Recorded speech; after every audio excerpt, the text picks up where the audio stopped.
الحمد لله رب العالمين والعاقبة للمتقين والصلاة والسلام على من كان نبيا وآدم بين الماء والطين أما بعد فقد قال الله تعالى في القرآن المجيد والفرقان الحميد يا أيها الذين آمنوا إن جاءكم فاسق بنبأ فتبينوا أن تصيبوا قوما بجهالة فتصبحوا على ما فعلتم نادمين صدق الله العظيم إن الله وملائكته يصلون على النبي يا أيها الذين آمنوا صلوا عليه وسلموا تسليما اللهم صل على سيدنا ومولانا محمد وعلى آل سيدنا ومولانا محمد وبارك وسلم عليه الصلاة والسلام عليك يا سيدي يا رسول الله وعلى آلك وأصحابك يا سيدي يا حبيب الله مولاي صل وسلم دائما أبدا على حبيبك خير الخلق كلهم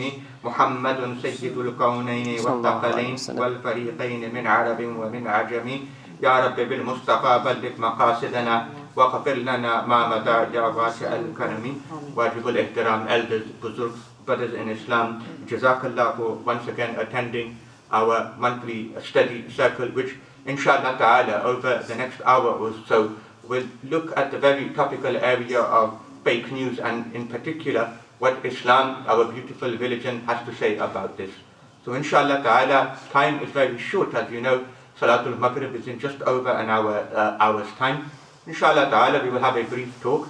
If we do have time at the end, then it is hoped that we will have an opportunity for any questions that you have. As with always, inshallah, we will also prepare a paper based upon the talk today. I think most of the information will be in the paper. That will be very useful as well.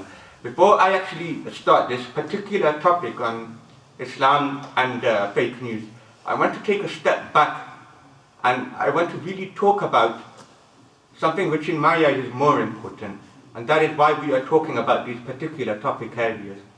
Why are we talking about, for example, Islam and fake news? And the reason for that is that increasingly I am seeing that people think, unfortunately, that Islam is not equipped to deal with the 21st century.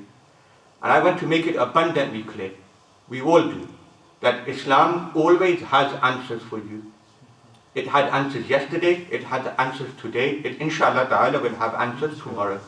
Whatever headline you see, whatever situation you come across, whatever predicament you are faced with, do not ever look for an answer outside Islam. We talk about the word deen and we often translate readily in our head that deen means religion. You know, deen ke maamile ye banda acha hai. And automatically we think, oh, it means religion then. Deen doesn't mean that. Deen means just basically a way of living. And all Allah subhanahu wa ta'ala in the Quran is saying in that famous verse, in the deen inda Allahi Islam, is that each and every aspect of your living, you should be asking yourself, first, what does Islam say on this? What would Sayyidina Muhammad sallallahu ta'ala alayhi wa sallam do in this particular situation?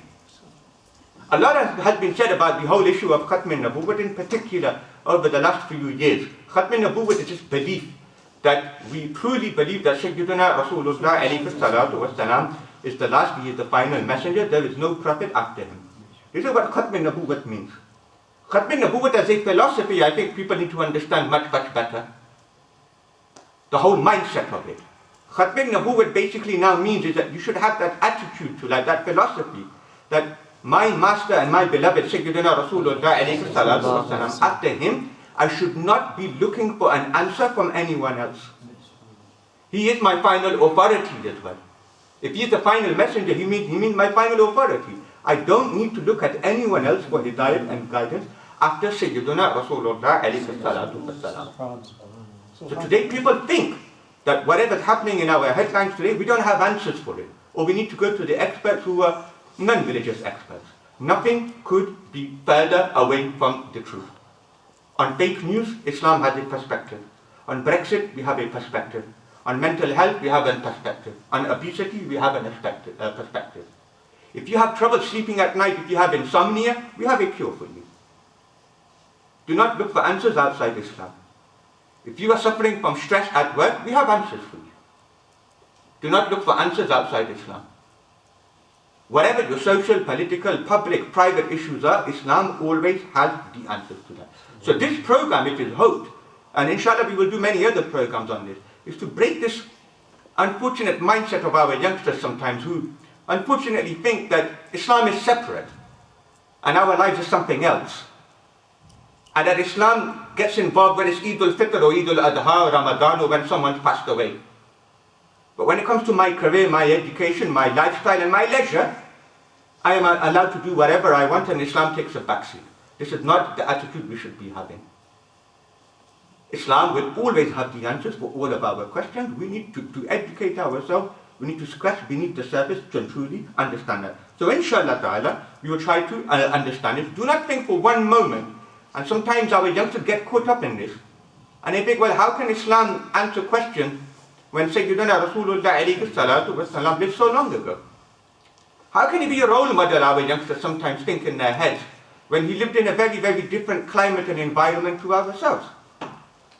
What is the similarity between how the Arabs lived all those centuries ago and modern living today? To that we simply say that human behavior hasn't changed. How humans behave essentially has stayed the same and it will always remain the same. Today, if you look at it, you will find that battles are being fought over land, over property, over power and prestige. This was happening 1,000 years ago as well. It was happening 10,000 years ago. We see that the downfall of peaceful societies in the past was the collapse of the family. The same is happening today as well. You say that the problems today are new problems. You look at the Bible, for example, which talks about the 7 deadly sins: wrath, greed, sloth, pride, lust, envy, and gluttony. These are mentioned in the Bible 2,000 years ago. I promise you that if you keep an eye on the headlines this week, in the newspaper, on your phone, or on the TV, I promise you that most of the main headlines will all resort to one of these 7 deadly sins. Human behavior hasn't changed. And if human behavior hasn't changed, it means what the Prophet ﷺ prescribed in terms of behavior, that still goes today. It still matters.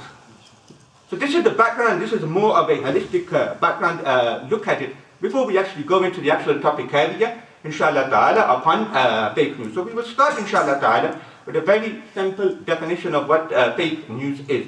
Fake news basically is a type of hoax. It is a type of fraud. It is where people, usually reporters, usually governments, usually media outlets, who spread false, untrue, and misinformation with the intention of benefiting somehow. So either they will benefit politically, or most of the time they will benefit financially. They will make some money out of it. So it is a type of fraud and it is a type of hoax. In short, there are 2 types of it. There is one type where false information has been spread into the community, it is circulated, but the person who actually passed it on to everyone, he had no idea himself that it was false. He passed it on, but he was not sure whether this is actually haqq or batil.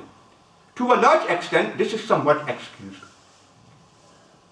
That if a person genuinely doesn't know whether the information he has is true or false, and unfortunately he passes on to others, there is very little blame on him. The second one, however, is much more of a problem, and that is when people deliberately circulate false information, either to promote an extreme political cause like we see in this day and age, or to make money from internet traffic. This is on the rise. This is more of a serious problem. There are information providers on all many different types of platforms that give the impression that they are reliable. They give the impression that they are authentic, but in reality all they are doing is they are spreading lies and fitna. Although the term itself, fake news, might seem a bit new. We haven't really heard this except in the last maybe decade or so, or perhaps even less than that. But fake news as a phenomenon, it has been going on for a very, very long time. In fact, we have different types of fake news in early Islam as well. Those people who know about the episode of Hudaybiyah in detail will note that there is one part of the story when Sayyidina Usman radiallahu ta'ala anhu went into the city of Makkah from Hudaybiyah. And whilst he was there alone, and the companions and the Prophet ﷺ were still outside in Hudaybiyah, a rumor circulated that Sayyidina Usman had been assassinated. In the end, this turned out to be untrue. A lot of the fitna and a lot of the misunderstandings and the existence, I suppose, of misguided sects like the Khawarij is based on false news. The way that they misinterpreted what Sayyidina Ali karramallahu wajhahul kareem's message was. In the unfortunate and very tragic assassination of Sayyidina Usman radiallahu ta'ala, who was the third caliph of Islam, you will see that there was fake khabar going around which led in some way or the other to the martyrdom and assassination of Sayyidina Usman radiallahu ta'ala. So fake news as a phenomena as far as Muslims are concerned is not new. You can trace it back right to early Islam. The issue really is how fake news now today in this day and age, it has more ways of promoting itself. There are more means available. The technique in order to pass false information has become much more meticulous and much more smarter. Thanks to what? The internet, thanks to the smartphone, thanks to different types of social media, thanks to WhatsApp. So fake news has always existed. But today in particular, in this day and age, it has become unbelievably easy. And the reason for that is because the way that we read and the way we actually digest news, it has changed. We are easily manipulated. We are very gullible. We don't think twice. The people who spread fake news, they are simply taking advantage of that. The most important part, and this is the summary of it, and inshallah ta'ala we'll go into the detail. What does Islam have to say about the issue of fake news? Believe me, rest assured that Islam has always had a system of checks and balances in place.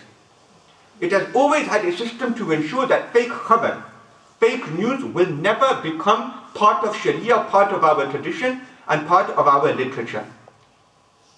And this drive for Muslims has been in both words and in actions.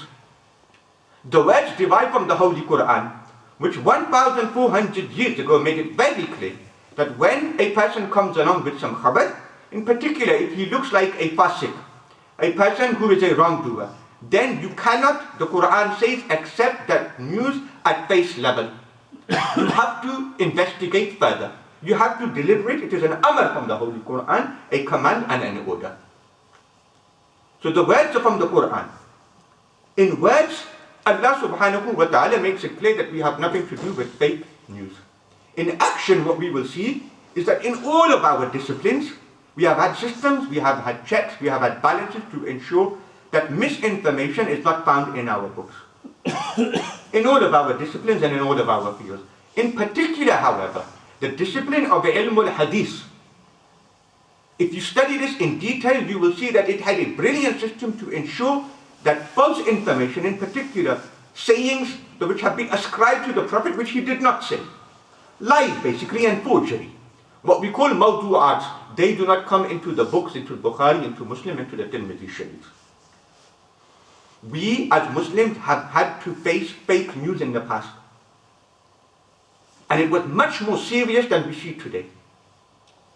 We had to face it in the 1st and 2nd century when unfortunately Muslims and non-Muslims, they were making up sayings and then they were pretending that it came from the Prophet alayhi salatu wasalam.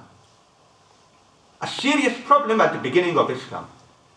But today I will give you a very brief idea of what Islam did to put that to an end, to ensure that there was no fake news in our religion, that there were no mawdu'ats, no fabricated traditions to find themselves in Bukhari Sharif and Muslim Sharif and so forth.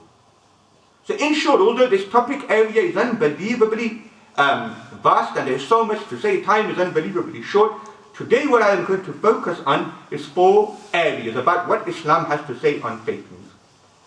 4 very broad areas, and this will give you an idea of what Islam has to say generally on the topic area. Number 1, very important advice from Allah subhanahu wa ta'ala, and I will talk about this in more detail in a moment, that don't look at what is being said, look at who is saying it as well. Subhanallah. Very, very good advice. Number 2, credibility is everything. If you develop yourself and if you develop a reputation in your community of being honest, of being fair, of being authentic. It sticks with you. However, as we are told as youngsters in the story of the boy who cried wolf, if you have a reputation of lying, if you have a reputation of gossip, of afwah, then unfortunately when people hear you, they might not accept your khabar, they might not accept your news so readily. Credibility is everything. I will talk about that. Number 3, and inshallah we will talk about this as well, very important, which perhaps many people are oblivious of. In Islam, in our religion, if you don't know the hawala, the source, the masdar, or the actual bibliography, you could say, where the source came from, it is useless. It has no bearings whatsoever. It could be the most meticulous piece written. But if it doesn't give you a source of where the material has been taken from, it's useless to you and us. It doesn't have any standings in our religion, and I will show you that in a moment. And the final point that Islam has certainly stressed to ensure that fake news does not creep into our system is what Islam has to say about liars.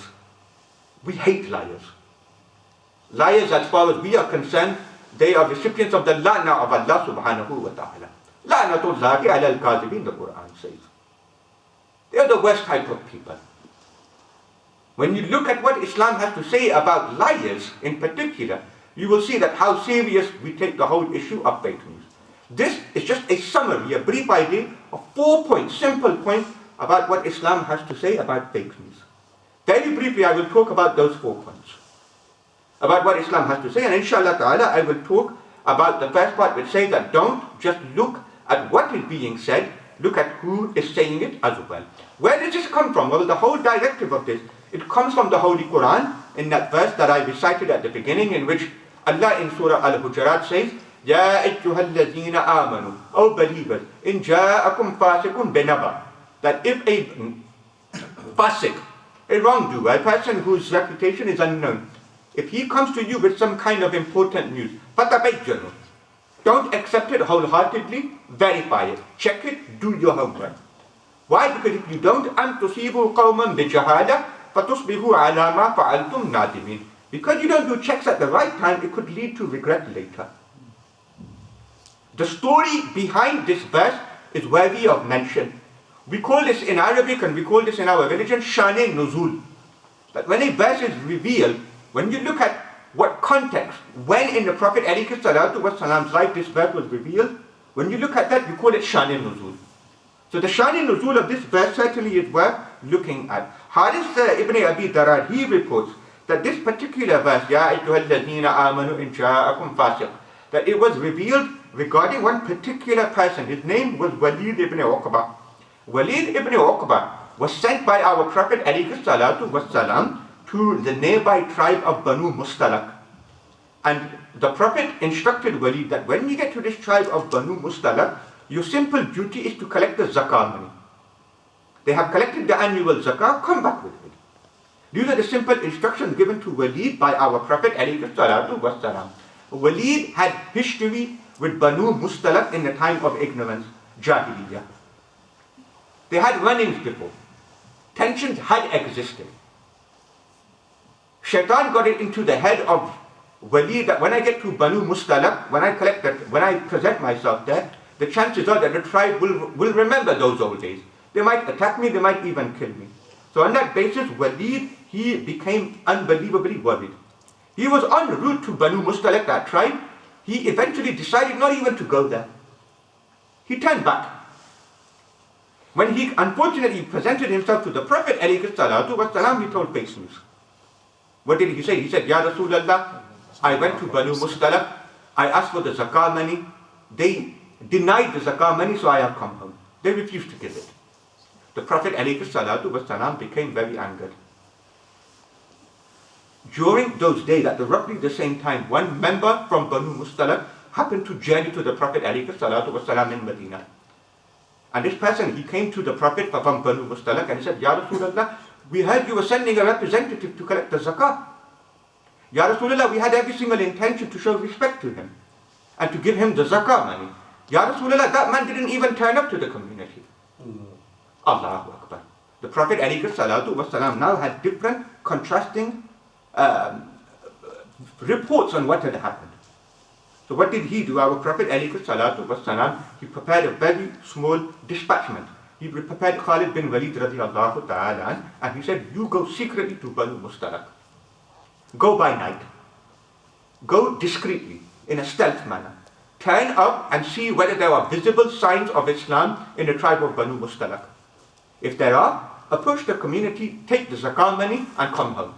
If, however, like Walid is saying, that these people are refusing to give zakah, go there, give me some information, and perhaps we will need to go to jihad against these people later. Khalid bin Walid, along with his small members, they reached the tribe of Banu Mustalaq. At Asr time, they hid. They saw Asr, Maghrib and Isha being performed. They heard the Azan as well. They saw visible signs of Islam. Khalid bin Walid radiallahu ta'ala anhu then approached the members and took the zakah and came home. It was at this moment that this verse from Allah was revealed. When wrongdoers come with pieces of information in this particular case, Walid, what does the Quran say? That you have to check. Does the person giving the news have vested interest? Does he have his own matlab? Does he have his own mafad in it? In ilm hadith, basically when a person is a hadith reporter, he is found in a sanad, in a chain of transmission. Although I haven't got time to mention all of the conditions that he must fulfill, in essence we try and to ensure that he has two main qualities in him. He has adala and he has zabt. Adala basically means he is a decent Muslim, that he performs salah. He is not a fasiq basically. Zabt basically refers to his accuracy.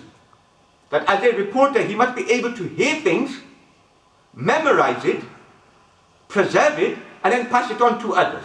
He should be accurate in how he does that. He should have good memory, for example. When it comes to whose report is rejected, whose isn't, a person who has a bid'ah belief, who is a bid'ati, a mubtadi', a Shia for example, is his hadith accepted or is it rejected? What the ulama kiram say, that if this person, the Shia for example, if he openly propagates Shiaism, normally, if he normally is a muballigh for his deen, for his sect, the ulama kiram of our religion say we will not accept his hadith in hadith reports.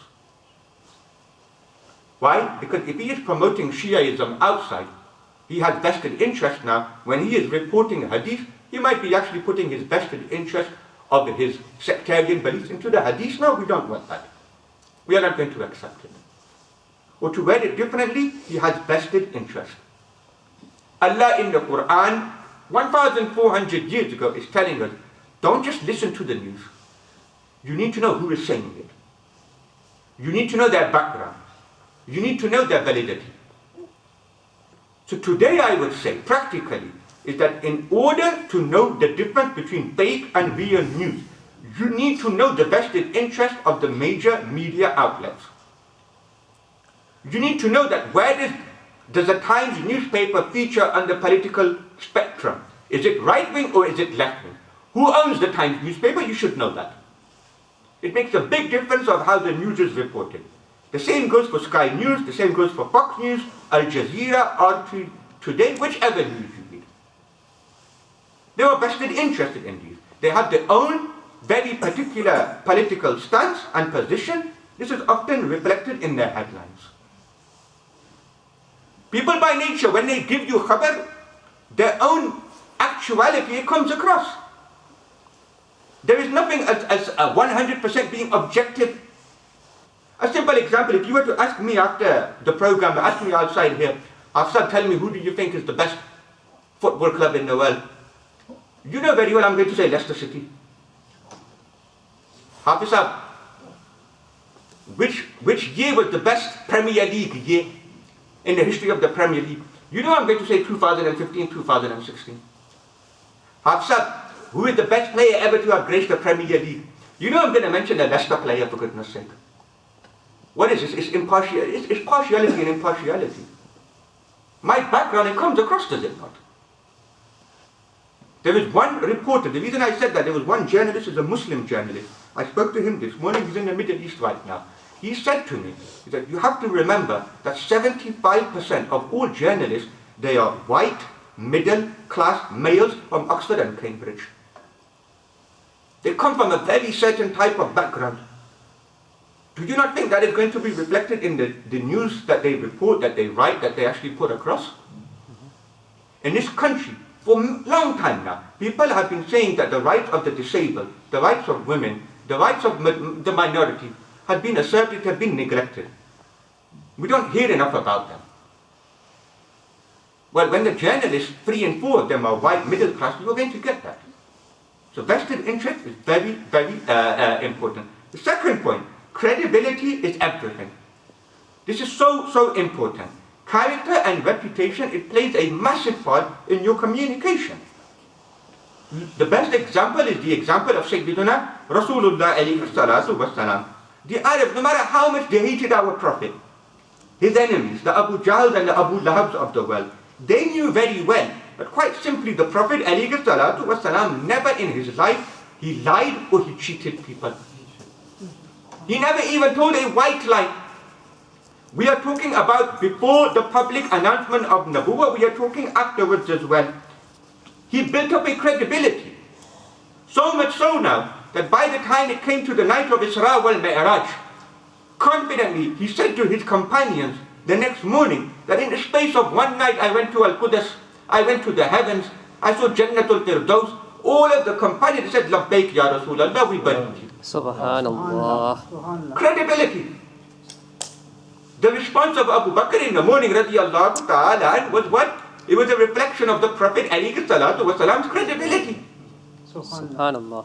Abu Bakr basically said, why on earth are you asking me to doubt the Prophet alayhi salatu wasalam? He never lied. When it comes to communication, it's so important that you speak well and you speak accurately and you speak the truth all of the time. It helps. Because the opposite of that is if you lie, if you cheat, if you are liberal with the truth, unfortunately you build up a reputation, it harms you in the end, it does not do you any good.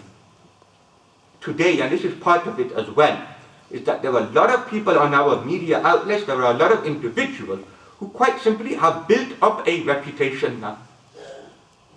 They will not be able to shake that off now. Everyone knows now, and I'm not talking about the Muslim population, I'm talking about the white population. Everyone knows that Katie Hopkins has got nothing good to say anymore. The only thing that comes out of her mouth is hate.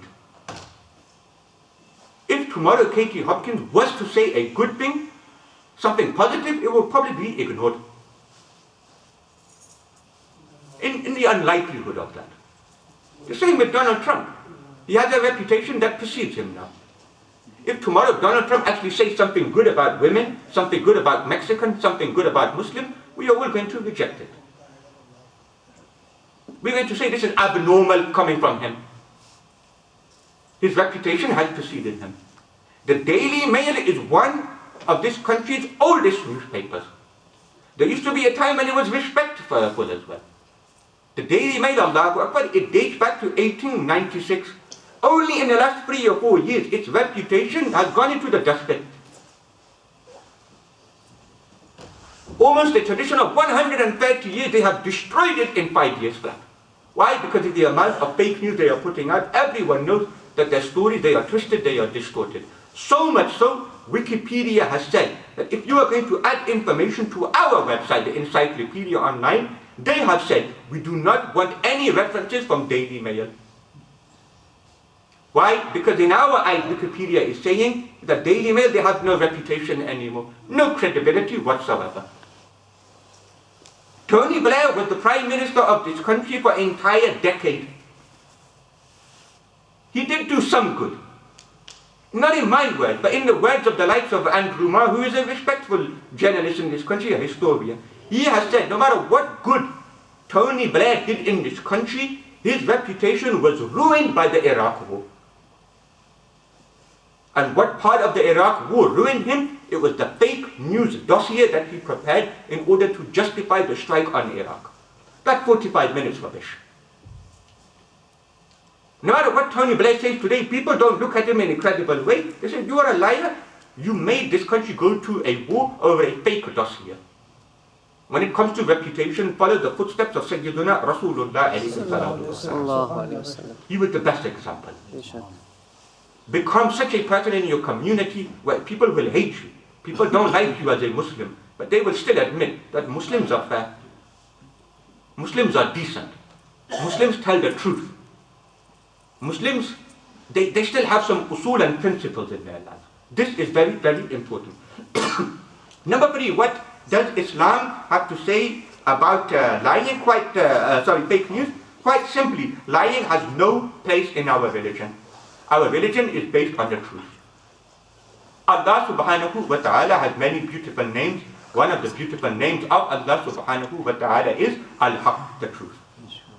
Our Prophet alayhi salatu wasalam has many beautiful names. One of his most famous names is As-Sadiq and the Masduq. The one whose rule was permanently truthful. We know very well that our Prophet alayhi salatu wasalam never once lied in his whole lifetime. There was no lie whatsoever coming from him. In the field of ilm hadith in particular, when it comes to reporting a hadith, lying is the worst possible crime. There is no place for it whatsoever. I'll give you a few examples. You know that you find sanads, chains of transmissions, and eventually those names, haddasana, akhbarana, qala, and so forth. It goes back to the Prophet alayhi salatu wasalam. If you have a sanad, a chain of transmission, in which there are 6 perfect reporters, all of them known for their accuracy and for their adalah, all of them known for being good reporters, all of them are sikha, authoritative. But in that chain out of those, you have 6 like that, you only have 1 person whose truthfulness is now in question, whose might be a liar. Despite that chain having 6 great individuals, and 1 person who might be mashkook, who might be a liar, all of the ulama karama agree, the muhaddisun agree, that this hadith sharif is still going to be rejected. We are not going to accept it. Why? We do not want liars promoting our religion. It simply doesn't happen. In Sharh Nukhbatul Fiqh, Ibn Hajar al-Asqalani, he mentions it in great detail. A person is known to lie in his everyday speech. When he is speaking in the street, sometimes he lies. People know that. This person, is he allowed to report a hadith? When we know that when it comes to reporting a hadith, he is much more careful. When it comes to reporting hadith, we know that he is careful. But overall in the streets, sometimes he is not careful, he lies sometimes. Is such a person's hadith accepted in Islam, in Ilm al-Hadith? Imam Ibn Hajar al-Asqalani says his hadith is rejected. It is mardood. It is what we term matruk. We are not going to take anything whatsoever from it. Sayyiduna Rasulullah alayhi salatu wasalam said in what is considered as a mutawatir hadith. A mutawatir hadith means it has been reported by so many people that there is no doubt in its authenticity whatsoever. The hadith I'm about to read to you is the most authentic hadith, the most reported hadith from our messenger. Our messenger said, "Man kadhiba alayya muta'ammida falyatabawwa maq'adahu minan nar."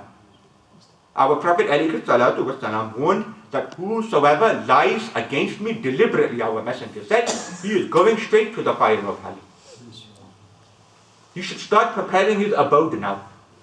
You do not lie against me, our Prophet ﷺ said. These 3 or 4 points, the reason I am saying that is for you to remind yourself that what truthfulness, what position it has in our religion. How disgusting, how vile, how ugly a crime lying is. We do not accept it in our religion.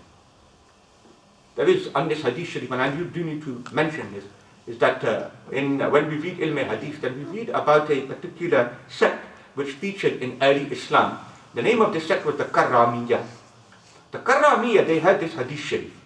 And basically, the Karramiyah, they had the hadith in which the Prophet ﷺ said that whosoever lies against me, let him find his abode in the fire of hell. The Karramiyah were great and wonderful people in early Islam. They actually started fabricating and making up ahadith. They would forge sing, meaning they would make it up themselves and pretend it had come from the Prophet ﷺ. And they would circulate this within the community. Moreover, where still they said to themselves and they told others, this is fair game. We are allowed to do this. The Karramiyya were asked that, on what basis do you think you're allowed to make up lies and then ascribe them to the Prophet and then circulate it amongst the community? The Karramiyya would say that in order to promote Islam, in order to encourage people to read Salah, we are allowed to do this. Why? Allahu Akbar. This is their prophetic thinking. They said, the hadith is, Man kaziba alayya muta'ammida. Whoever lies against me. Meaning, lying which is detrimental towards me. These idiots, they said, we are not lying against the Prophet, we are lying for the Prophet. Astaghfirullah. We are lying so we can promote his religion. We are guiding people. This was their philosophy. All of the early muhaddisun, they include what the Karramiyya had said and done. And all of the early muhaddisun, they were very, very heavy against them and said that this is complete rubbish coming from the Karramiyya. To the extent that it is mentioned in Sharh Nukhbatul Fikr that Abu Muhammad al-Juwayni says that this sect, this firqa of the Karramiyya, a person who like them thinks that it is jaiz, permissible to lie and ascribe it to the Prophet alayhi salatu wasalam, he is now a non-Muslim. He is not a Muslim anymore. He has left the fold of Islam. So there were in early Islam people, unfortunately Muslims, who thought that in order to promote Islam, in order to encourage people from giving zakat and giving sadaqah and coming to the masjid, we're allowed to lie. We're allowed to twist things. We're allowed to circulate false news. What did the early Muslims say to that? That is complete rubbish. The reason why I am saying this, that Allahu Akbar, Muslims today, many of them online, they think that the end justifies the means.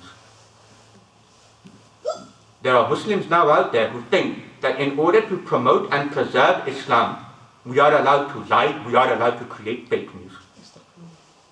This is complete jahalat.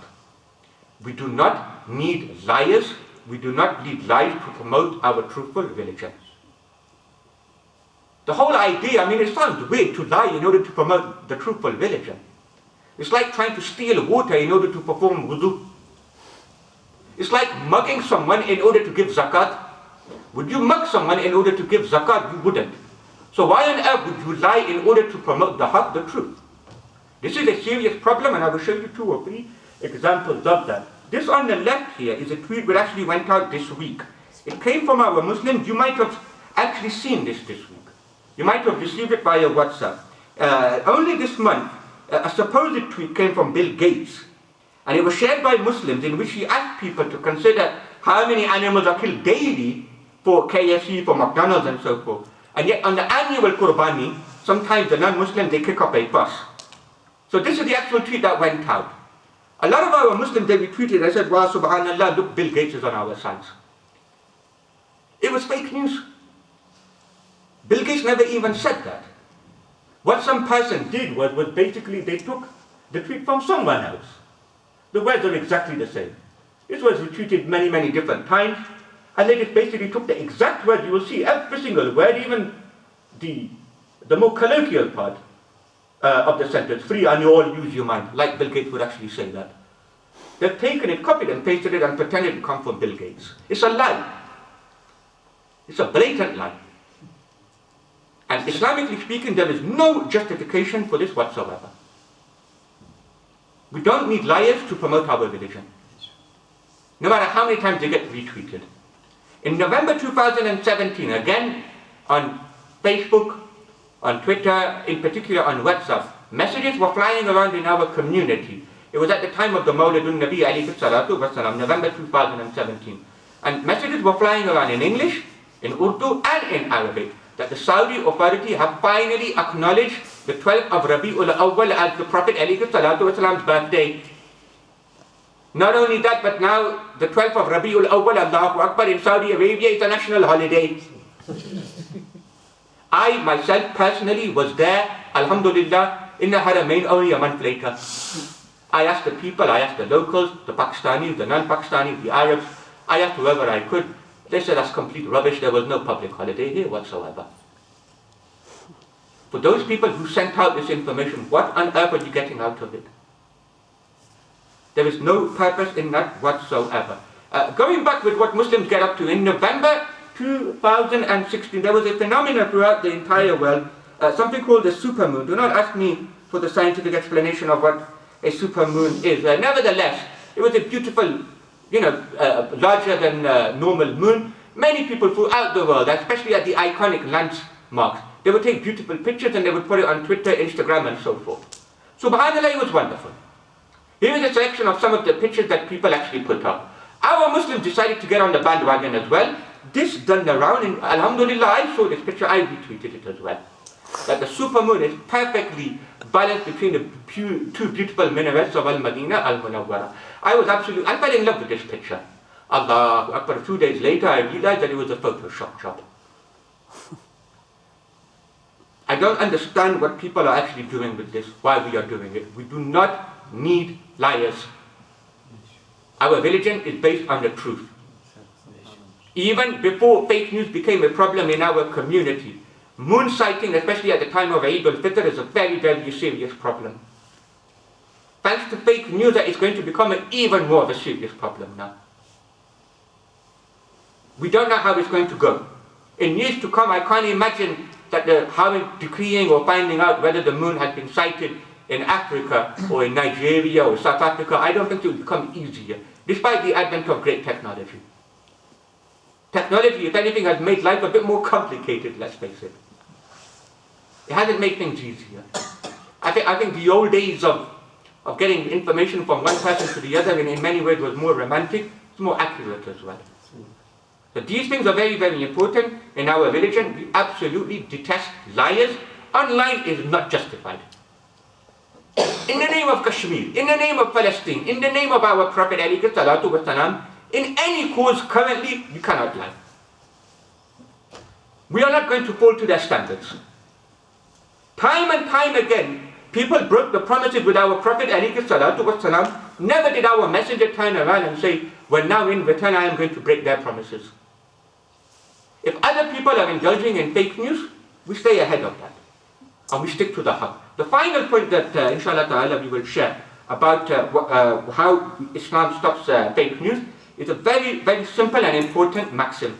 That if you don't know the source, it is quite simply useless. If you don't have the masdar in front of you, if you don't have the hawala, the reference for it, then as far as we are concerned, it is no information whatsoever. You would have seen, and most of the time when you read a saying of the Prophet ﷺ, most of the time you and I, we are only focusing on the last part. Meaning the matan.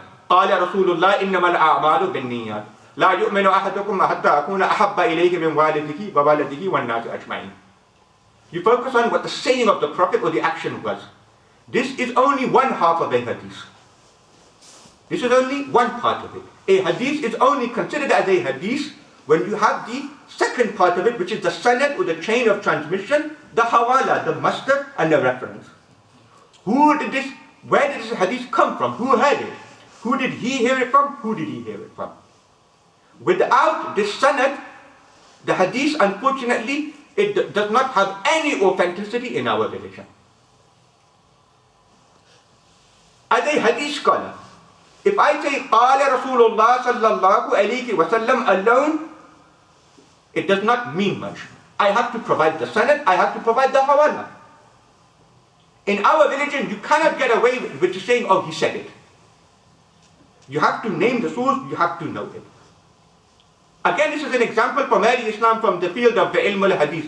Imagine you come across a book of hadith in which there are thousands of ahadith, but at the same time you do not know who the author is. There is no indication of who wrote the book. Such a book in our religion, according to most scholars, is rejected.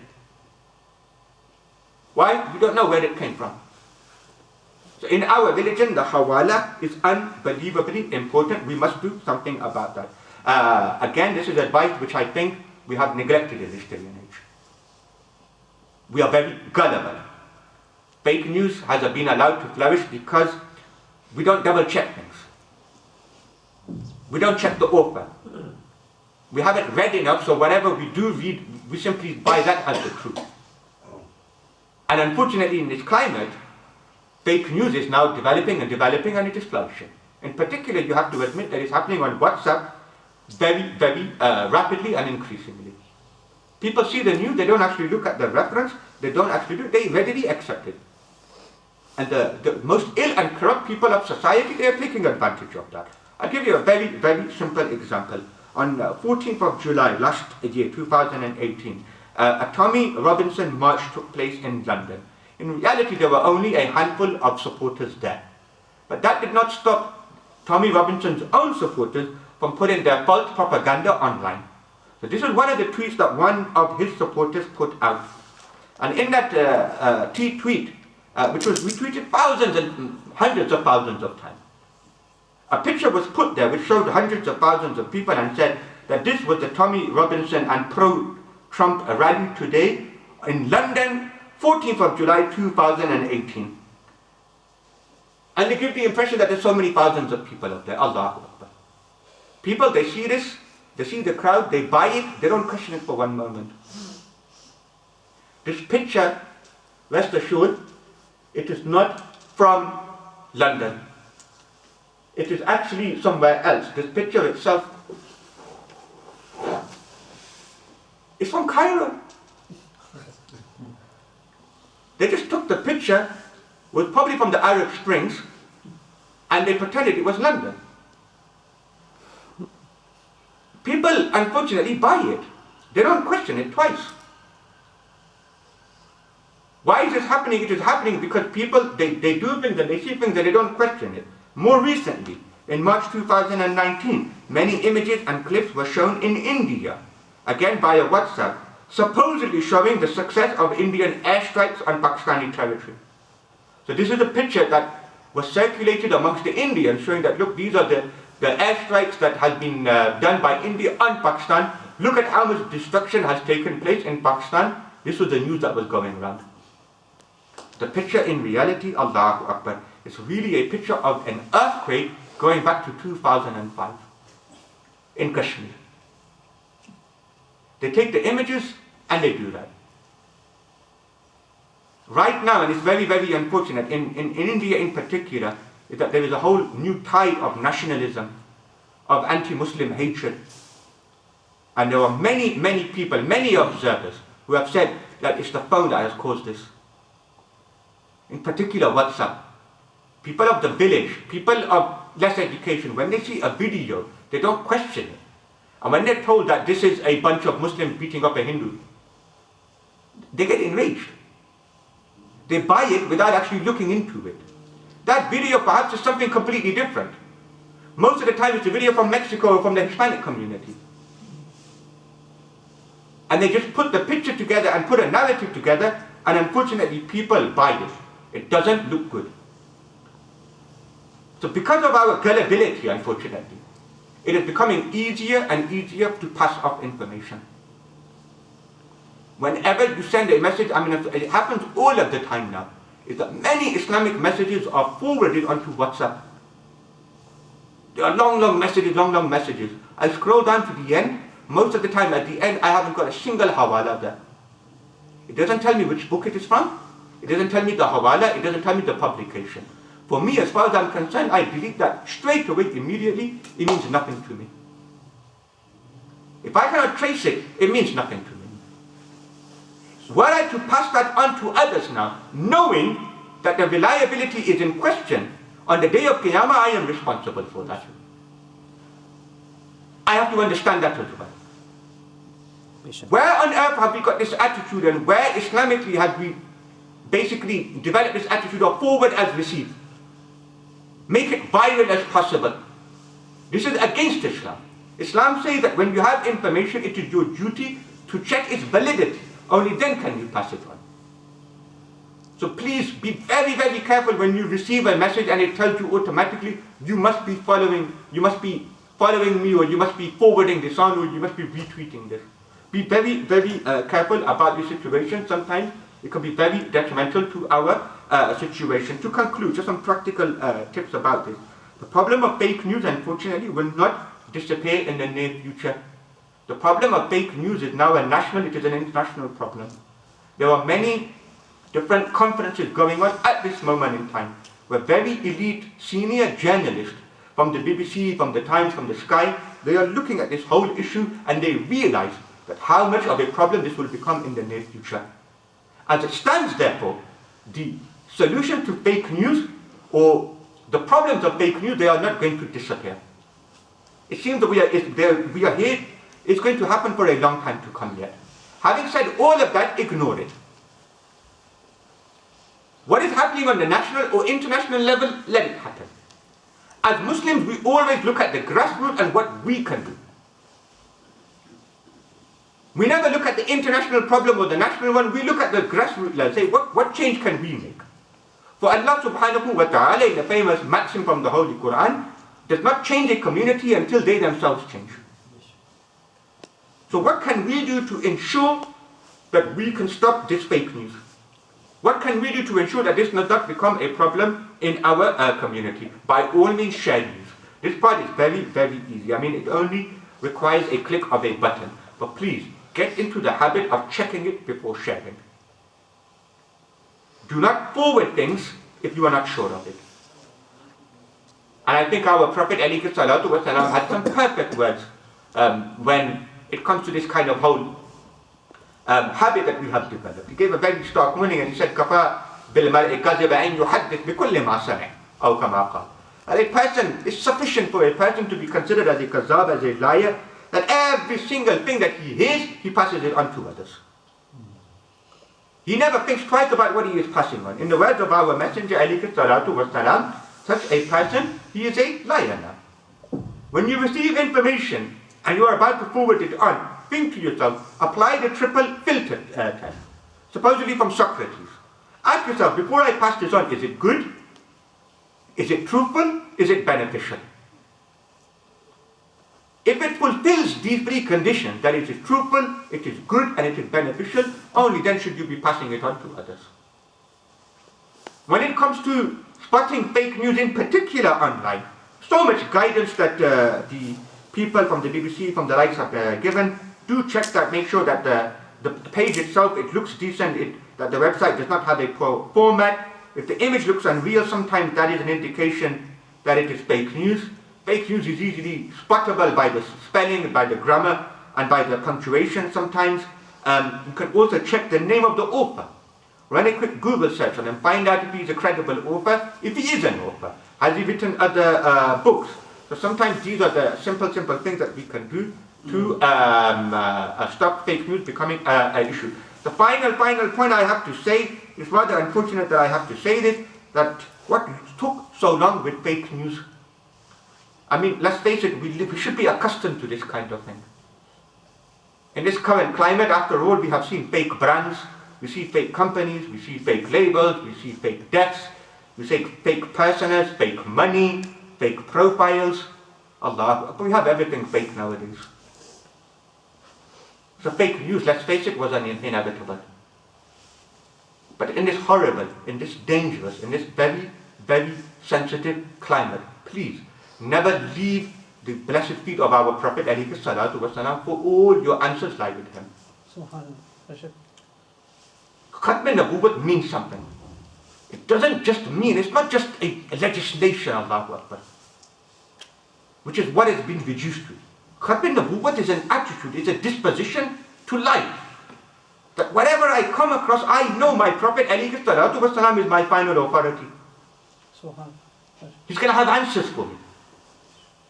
Khatm al-Nabuwwat is not a slogan, it is a falsafa hayat.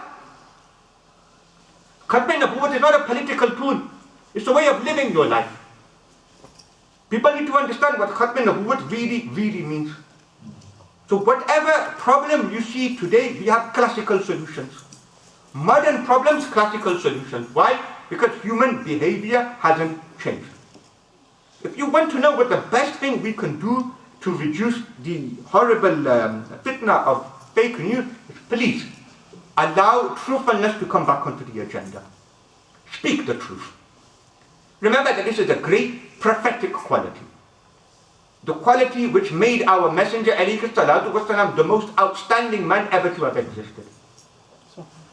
It is what brought so many non-Muslims to our religion. They were blown away by his truthfulness. So truthfulness, it is a prophetic quality. Lying is a satanic quality. Lying is a Dajjalic quality. if you think about it, that at the end of time when Dajjal comes, what is he going to do? It's all about misinformation.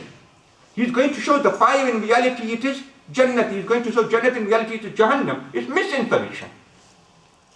The more you adopt the traits and the sayings and actions of our Prophet ﷺ, the more you will avoid the satanic and Dajjalic ones.